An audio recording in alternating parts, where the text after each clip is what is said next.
Hello and welcome. AI की special videos की series में हम देख रहे हैं कि आर्टिफिशियल इंटेलिजेंस आज इस एडवांस दौर में किस तरह से तरक्की कर रही है। जैसा कि हमने लास्ट कपल ऑफ वीडियोस में देखा कि आर्टिफिशियल इंटेलिजेंस टेक्नोलॉजी में क्या तरक्की कर रही है। अगर आपने वो वीडियोस नहीं देखी तो मैं उनका लिंक नीचे डिस्क्रिप्शन में डाल दूंगा या फिर आप यहाँ ऊपर क्लिक करके वो वीडियोस देख सकते हैं। और इसके साथ साथ अगर आपको हमारा कंटेंट पसंद आए तो हमारे चैनल को सब्सक्राइब करें और लाइक, कमेंट और शेयर भी लाजमी करें। तो अब चलते हैं टॉपिक की तरफ और देखते हैं कि आज हम क्या एक्सप्लोर करने जा रहे हैं। आज हम देखने लगे हैं कि आर्टिफिशियल इंटेलिजेंस स्पेस में यानी खला में क्या तरक्की कर रही है। लेकिन उससे पहले हम ये देखते हैं कि इंसान खला में यानी स्पेस में क्यों तरक्की करना चाहता है, क्यों ये स्पेस में जाना चाहता है। जो मेरी तरह स्पेस एक्सप्लोरेशन के लवर्स हैं उनके अंदर ये क्यूरियोसिटी तो लाजमी होगी कि क्या इंसान की तरह कोई और मखलूक भी है जो इस कायनात में हो सकती है।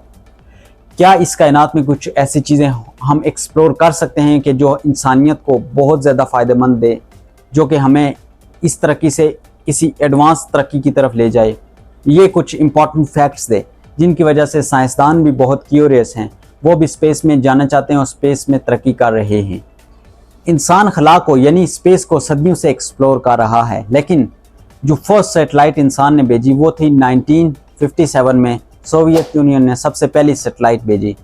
इसके बाद बहुत सी कंट्रीज़ ने स्पेस की दौड़ में इंटरेस्ट लेना स्टार्ट कर दिया और बहुत सारे स्पेस मिशन लॉन्च किए। और इसके बाद जब अपोलो 11, जिसको आप सब जानते होंगे, उसका मिशन कामयाब हुआ तो पूरी दुनिया के साइंसदानों ने स्पेस में जाने और स्पेस एक्सप्लोरेशन की स्टडी में ज़्यादा इंटरेस्ट लेना शो कर दिया। जैसे कि आप सब जानते हैं कि नील आर्मस्ट्रॉन्ग वो पहला इंसान था जिसने मून पे कदम रखा। इसके बाद टेक्नोलॉजी भी तरक्की करती रही और स्पेस में भी बहुत सारे मिशंस किए गए, जिनमें कुछ मिशंस जो हैं वो फेल हुए और बहुत सारे मिशन कामयाब हुए। लेकिन अभी हम स्पेसिफिक देख रहे हैं कि आर्टिफिशियल इंटेलिजेंस ने स्पेस में कब तरक्की लेना स्टार्ट की, क्योंकि आप जानते हैं कि एआई की मशीनें वो काम खुद कर सकती हैं जो कि इंसान करता है, क्योंकि उनको इस तरह से डिज़ाइन किया होता है कि वो खुद काम कर सकती हैं। और आप जानते हैं कि इंसान अगर स्पेस में जाता है तो बहुत सारे उसके लिए ख़तरात हो सकते हैं, तो इसलिए आर्टिफिशियल इंटेलिजेंस स्पेस में बहुत ज़्यादा हेल्पफुल हो सकता है। अब हम देखते हैं कि आर्टिफिशियल इंटेलिजेंस की कौन कौन से रोबोट्स भेजे गए और कौन कौन सी ऐसी मशीनें भेजी गई जिन्होंने स्पेस की तरक्की में बहुत ज़्यादा मदद की। जो सबसे पहले स्पेस में आर्टिफिशियल इंटेलिजेंस के ज़रिए से बनाई गई एक मशीन भेजी गई, उसका नाम था रोबोनाउट 2 यानी R2। ये पहला ह्यूमनॉइड रोबोट था जो कि स्पेस में भेजा गया, जिसका काम ये था कि वो स्पेस में जाए और स्पेस की माहौल का डेटा कलेक्ट करे और ज़मीन पे साइंसदानों को भेजे। और ये रोबोट इंसान की तरह था, लेकिन इसके अंदर बहुत सारे सेंसर्स लगाए गए जो कि डिफरेंट इन्वायरमेंट का डेटा कलेक्ट करते थे और फिर वो रिमोट कंट्रोल के ज़रिए ज़मीन में सेंड करते थे। और इसके बाद 2019 में एक और रोबोट बनाया गया जिसका नाम एस्ट्रोबी था। इसका भी बेसिकली यही काम था कि डेटा को कलेक्ट करना और उसके बाद एक्सपेरिमेंट्स करना और इसके बाद जो ज़मीन में साइंटिस्ट बैठे होते हैं उनको डेटा भेजना। और ये रोबोट बेसिकली ISS के लिए बनाया गया था। अगर आप ISS को नहीं जानते ये क्या है, बेसिकली ISS का मतलब है इंटरनेशनल स्पेस स्टेशन, जो कि ज़मीन के राउंड चक्कर काट रहा है और बहुत से एक्सपेरिमेंट भी कर रहा है और टेक्नोलॉजी में बहुत मदद साबित कर रहा। कुछ साइंसदान ISS को इंसान के थ्रू बनाया गया सबसे कामयाब और सबसे इम्पोर्टेंट एसेट मानते हैं।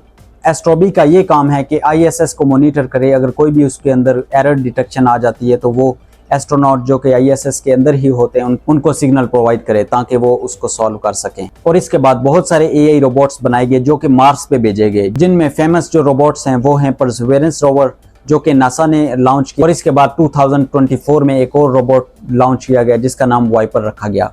इन AI रोवर्स को बनाने और भेजने का मकसद ये है कि इंसानों के बगैर मशीनों को दूसरे प्लैनेट्स पे भेजा जाए, वो वहाँ पे जाके रिसर्च करें, जिनकी रिसर्च ये हो सकती है कि वहाँ वो ज़िंदगी का पता लगाएं कि कोई भी ज़िंदगी यहाँ इस प्लैनेट पे मौजूद है। और उसके बाद वहाँ पे ये देख सके कि वहाँ का एनवायरनमेंट इस तरह का है कि इंसान रह सके, वहाँ पे पानी है, वहाँ पे ऑक्सीजन है, गैस है। ये सारी इंफॉर्मेशन वहाँ से ये रोवर्स इकट्ठी करते हैं और वहाँ से साइंसदानों को ज़मीन पे भेजते हैं। ये रोवर्स स्पेस एक्सप्लोरेशन में बहुत ही ज़्यादा मदद साबित कर रहे हैं जो कि इंसानी तरक्की को नेक्स्ट लेवल तक ले जाएगी। तो दोस्तों आपने देखा कि आर्टिफिशियल इंटेलिजेंस इंसानों को ज़मीन पे तो मदद कर ही रही थी, अब स्पेस एक्सप्लोरेशन में भी मदद कर रही है। आज के लिए इतना ही। तो आई होप ये वीडियो आपको पसंद आई होगी। तो अगली वीडियो तक अपना और अपने प्यारों का ख्याल रखें। अल्लाह हाफिज़।